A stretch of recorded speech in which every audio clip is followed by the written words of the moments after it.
মাজার পূজারি আছে, এই কথা বললে আবার কিছু লোকেরা খুব কষ্ট পায়, বলে আমাদেরকে মাজার পূজারি কেন বলেন? মাজার পূজারি তো আপনাদেরকে সবাইকে বলি না, যারা মাজারে গিয়ে সেজদা দেয়, মাজারে সাহায্য চায়, আল্লাহর কসম ওরা মাজারে জিয়ারতকারী নয়, ওরা মাজার পূজারি। কথা বলেন না, ঠিক কিনা বলেন? যারা মাজারকে প্রদক্ষিণ করে কাবা ঘরের মতো, আচ্ছা আছে না? নাই? আরো জোরে বলেন। মাজারের সামনে গিয়ে ঢুল বাজায়, নারী পুরুষ নাচানাচি করে এবং সেমার নামে তারা গান বাজনা করে, শরীয়ত বিধানকে লঙ্ঘন করে, গাঁজা খুরদের আড্ডাখানা বানায়, আগরবাতি মোমবাতি জ্বালিয়ে ব্যবসা চাঙ্গা করে। আল্লাহর কসম এরা মাজার জিয়ারত করে না, এরা মাজার পূজারি। মাজার পূজারীদের বিরুদ্ধে কথা বললে ওদের গাত্র দাহন শুরু হয়ে যায়। আমরা কেন বলি? আমরা বলি এই জন্য, যেহেতু আমরা জানি আল্লাহ ছাড়া কারো সামনে সেজদা করা জায়েজ নাই। আল্লাহ ছাড়া কারো সামনে মাথা নত করা জায়েজ আছে? আর চিৎকার দিয়ে বলার আছে? এই সহজ কথাটা মুসলমানরা নিতে চায় না। তারা চলে যায়, দৌড়ায় গেছে ফসি পাগলার মাজারে, সেখানে গিয়ে টাকা দেয় ড্রাইভারেরা, আর বলে ফসি পাগলার মাজারে টাকা দিলে চাক্কা ভালো থাকে। শয়তানি তো সীমা থাকা দরকার। ড্রাইভার বেটা নামাজের খবর নাই, ফসি পাগলার মাজারে গিয়ে টাকা দেয়, নামাজ পড়ে না। আচ্ছা, আমাকে হেফাজত করার মালিক কে? তো আল্লাহর কাছে সাহায্য চান না, আপনি মাজারে গিয়ে সেজদা দিচ্ছেন, অত পাশে মসজিদ, আপনি মসজিদে যান না, তা আপনি কার কাছে সাহায্য চাইলেন? মাজারে শুয়ে থাকা ব্যক্তির কাছে। আর আমাদের বাংলাদেশের অবস্থা কি হয়েছে দেখেন, হক্কানি আল্লাহর ওলিদের মাজার আছে, এটা আমি অস্বীকার করি। মাজার মানে জিয়ারতের স্থান। মাজার মানে কি? আচ্ছা, মাজারটা কি যিনি কবরে শুয়ে আছেন উনি বানাইছেন নাকি? কথা বলেন। যেমন শাহজালাল ইয়ামানী রহমাতুল্লাহি আলাইহি, তিনি মারা যাওয়ার আগে তার কবরটা গম্বুজ বানায় গেছে। শাহপরান রহমাতুল্লাহি আলাইহি কবর পাকা করে গেছে। তাহলে এই কবর পাকা করার অপরাধে তাদেরকে কেন অপরাধী বানানো হবে? তারা তো আল্লাহ পাকের মাহবুব বান্দা, পিয়ারা বান্দা। তারা বলেও নাই যে আমাদের কবরে এসে সাহায্য চাও, আমাদের কবরে এসে আমাদের কাছে সাহায্য প্রার্থনা করো, সিজদা দাও, আগরবাতি জ্বালাও, মোমবাতি জ্বালাও, এগুলো তারা বলেন নাই। সুতরাং যারা তাদের নাম বিক্রি করে এই সমস্ত ভণ্ডামিগুলা করে, তারা প্রকৃত অর্থে আল্লাহর ওলিদের চূড়ান্ত শত্রু ছাড়া বন্ধু হতে পারে না। কথা বলতে হবে, ঠিক কিনা? আমি আমার ভাষায় বলি, কবরে শুয়ে থাকা আল্লাহর ওলির যদি দুনিয়াতে ফিরে এসে মানুষকে সতর্ক করার মতো কোন সুযোগ আল্লাহ পাক দিতেন, সর্বপ্রথম মাজারে শুয়ে থাকা আল্লাহর ওলি মাজার থেকে বের হয়ে এসে মাজারের খাদেমের কল্লা উড়াই দিতেন। কথা বলতে হবে, ঠিক কিনা বলেন? ভণ্ডরা তোরা করিস, আমার নাম বিক্রি করে টাকা ইনকাম করে, এই টাকা যাই করি। কথা বলেন, টাকা কি করিস আগে জবাব দে। ওই যে কিশোরগঞ্জে পাগলা মসজিদে কোটি কোটি টাকা দান বাক্সে বিদেশি টাকা উঠে।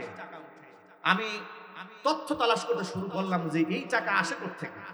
ব্যক্তিগত উপলব্ধি, 3 মাস পরে পরে দান বাক্স খুলে 5 কোটি 7 কোটি টাকা উঠে যায়। এত টাকা! মানুষ, মহিলারা কানের নাকের ফুল, কানের দুল, গলার মালা, চেন, হাতের বালা সব দিয়ে আসছে ওখানে, বিদেশি ডলার দিয়ে আসছে। চিন্তা ভাবনা করলাম এই টাকা পাগলার এই মসজিদে আসে কোত্থেকে।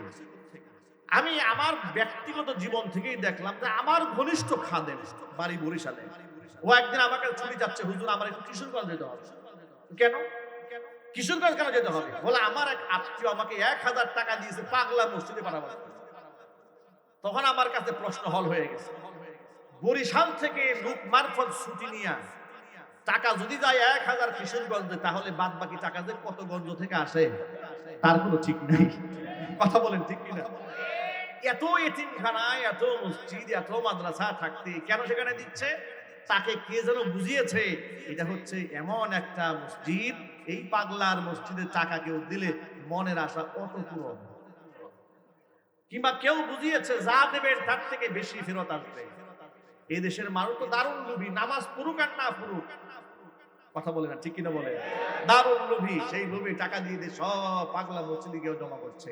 এ কথা রেকর্ড হচ্ছে, পাগলা মসজিদ কর্তৃপক্ষ আবার নারাজ হয়েন না যে হুজুর আমাকে ব্যবসা বন্ধ করতেছেন না। বিষয় কিন্তু তা নয়, বিষয় হচ্ছে শরীয়তের মূল মেজাজটা আপনাকে বুঝতে হবে। পৃথিবীর মধ্যে 3টা মসজিদ আছে সম্মানিত, অনেক বেশি সম্মানিত। একটা মসজিদের নাম হচ্ছে মসজিদুল হারাম, মসজিদে নববী, মসজিদে আকসা। এই 3টা মসজিদ ছাড়া বিশেষ মসজিদ বলে পৃথিবীতে কোনো মসজিদ নাই। কথা বলেন ঠিক কিনা? এই যে আপনাদের জাজরের যে সাহেব বাড়ি জামে মসজিদ, এর যে মর্যাদা, এর পাশে যে খাপাড়া মসজিদ, এর যে মর্যাদা, বুটবাজার কেন্দ্রীয় জামে মসজিদ, এর যে মর্যাদা, এগুলো মর্যাদাগত দিক থেকে কোনো পার্থক্য নাই। মর্যাদাগত দিক থেকে শুধু তিনটা মসজিদ আল্লাহর কাছে সম্মানিত, যেখানে এক ওয়াক্ত নামাজ পড়লে লক্ষ রাকাত নামাজের সওয়াব হয়। মসজিদুল হারাম, মসজিদ নববী, মসজিদ আকসা। মুসলিমরা সেই ঐতিহ্য হারিয়ে ফেলছে। এখনো পর্যন্ত দেখছি মসজিদে আকসাতে অসংখ্য মানুষ জীবন দিচ্ছে মসজিদ আকসাকে উদ্ধার করার জন্য। আমি বর্তমান সরকারের প্রধান যিনি ডক্টর মোহাম্মদ ইউনূস, আজকের এই ইসলামী মহাসম্মেলন থেকে তার একটি কৃতকর্মের জন্য তাকে আমি আন্তরিকভাবে ধন্যবাদ জ্ঞাপন করি। তিনি জাতিসংঘের অধিবেশনে মাজলুম জনগোষ্ঠী ফিলিস্তিনের পক্ষে বাংলা ভাষায় এত সুন্দর উপস্থাপন করেছেন, মাজলুমদের পক্ষে কথা বলেছেন। পৃথিবীর ইতিহাসে এই মাজলুম ফিলিস্তিনদের পক্ষে এত সুন্দর কথা কেউ বলে নাই। কথা বলতে হবে ঠিক কিনা? ডক্টর মোহাম্মদ ইউনূস এত ইন্টেলিজেন্ট, এত ব্রিলিয়ান্ট, এত মেধাবী, বৃদ্ধ বয়সে এসে বিনা প্রেসক্রিপশনে যে বক্তব্যগুলো উপস্থাপন করেন, মনে হচ্ছে টাইপিং করা। এত সুন্দর করে বলেন কি করে? আমি তার জন্য আল্লাহর কাছে দোয়া করি, আল্লাহ যেন তাকে হেদায়েতের জন্য কবুল করেন। জোরে কোন আমিন। তার কাছে আমাদের বিনীত অনুরোধ, রিকোয়েস্ট, এই দেশে ইসলাম বিরোধী কর্মকাণ্ড করতে গিয়ে স্বৈরাচারী এদেশের মুসলমানদের উপর বড় নির্যাতন করেছে, টর্চার করেছে। আপনি কোন প্রকারের কারো ফাঁদে পা দেবেন না। আপনি এটা মনে করবেন না যে আপনার সাথে তো লোক নাই। আপনি যদি আল্লাহর কোরআনকে বক্ষে ধারণ করে সামনে চলতে পারেন, এদেশের 18 কোটি মানুষ আপনার সাথে আছে। আপনারা আছেন না? চিল্লায় বলুন আছেন না? তবে আমাদের বার্তা আরেকটা স্পষ্ট বলে দেই, ট্রান্সজেন্ডার ইস্যু কুফরি মতবাদ। কথা বলেন। সমকামিতার ইস্যু কুফরি মতবাদ। শিক্ষা সিলেবাসে ঢুকানো হয়েছিল, অনতিবিলম্বে সিলেবাস থেকে বাদ দিতে হবে। ডারউইন মতবাদ সিলেবাস থেকে বাদ দিতে হবে। লাল গরুর গল্প সিলেবাস থেকে বাদ দিতে হবে। সেখানে সাহাবায়ে কিরামের, খুলাফায়ে রাশিদিনদের জীবনী বইয়ের মধ্যে ঢুকিয়ে আমার আগামীর প্রজন্মের সন্তানদেরকে চরিত্রবান বানাতে হবে, ইমানদার বানাতে হবে। আমরা চাই এই মাটি দিয়ে শাহজালাল এমনই তৈরি হোক, এই মাটি দিয়ে শেখ ফরিদ রহমাতুল্লাহি আলাইহি তৈরি হোক, তিতুমির তৈরি হোক, এই মাটিতে আর কোন শামসুর রহমানের মতো নাস্তিক তৈরি হোক না, আমরা চাই না। এই মাটিতে শাহরিয়ার কবিরা তৈরি হবে, তা আমরা হতে দেব না। কথা বলতে হবে ঠিক না মুসলমান? সুতরাং আপনি ইসলামের পথে কাজ করে যান।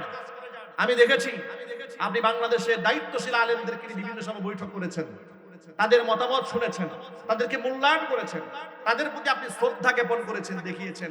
আপনার জন্য দোয়া রইল, ভালোবাসা রইল।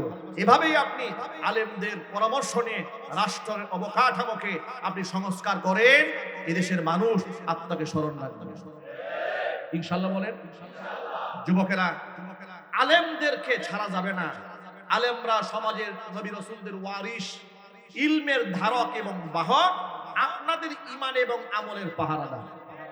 ডারউইনের মনোদর্শ থাকলে আগামী প্রজন্মের সন্তানরা কাফের হয়ে যেত। এই জন্য আলেমরা জেল খেটেছে, জরিমানা দিয়েছে, মামলা খেয়েছে, দেশান্তরিত হয়েছে। আমার মতো লোককে মসজিদ ছাড়তে হয়েছে, বাসা ছাড়তে হয়েছে, এলাকা ছাড়তে হয়েছে, কিন্তু আমরা বাউন্ডের সাথে আপোষ করতে রাজি ছিলাম। সুতরাং আলেমরা হচ্ছে ঈমান আমলের পাহারাদার।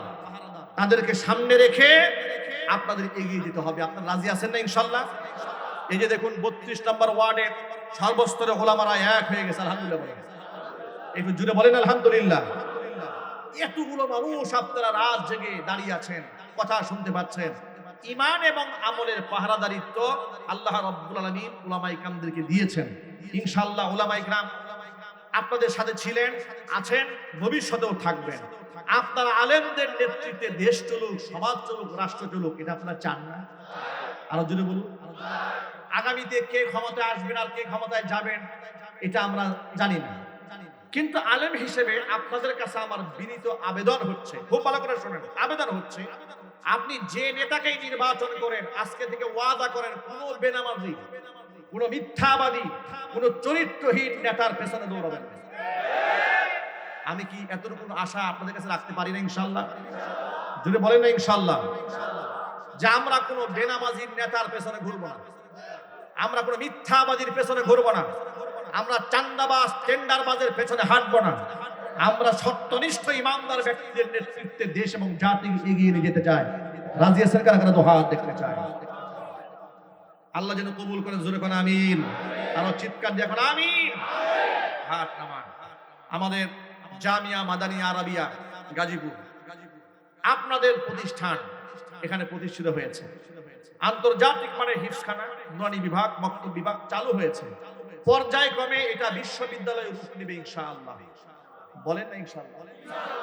এখান থেকে হেদায়েতের আলো, এটা ইলমুর মার্কাজ হবে, মার্কাজের ইলমের মার্কাজ হবে, উলামাদের একটা অভয়ারণ্য হবে। দেশ বরেণ্য উলামারা এখানে যাতায়াত করবেন। আপনাদের সন্তানদের আমানত আমরা গ্রহণ করেছি। অসংখ্য ভাইরা তাদের সন্তানদেরকে আমার হাতে তুলে দিয়ে গেছে। আপনারা দোয়া করবেন আমরা যেন এই আমানতকে রক্ষা করতে পারি। একদিন আমি এই দুনিয়া থেকে বিদায় হয়ে যাব। আমি কি চিরদিন থাকবো? এরকম আমরা এখানে স্টেজে বসে আছি, সব আমরা চলে যাব, দুনিয়া থেকে বিদায় হব। আমাদের প্রজন্ম, আমাদের সন্তানরা একদিন নেতৃত্বে আসবে এবং সেই নেতৃত্ব যেন ইমানদার নেতৃত্ব হয়। সেটা যেন টেন্ডারবাজ, চান্দাবাজ, ঘুষখোর, মিথ্যাবাদী এই সমস্ত লোক যেন আমাদের সন্তানরা না হয়। তারা যেন এই সমাজের মধ্যে এক একটা হাফিজ হুজুর হতে পারে। কথা বলেন ঠিক কিনা বলেন? তারা যেন এই সমাজে এক একটা দেলোয়ার হোসেন সাইদি হয়ে শতাব্দীর শ্রেষ্ঠ মুফাসসির হতে পারে।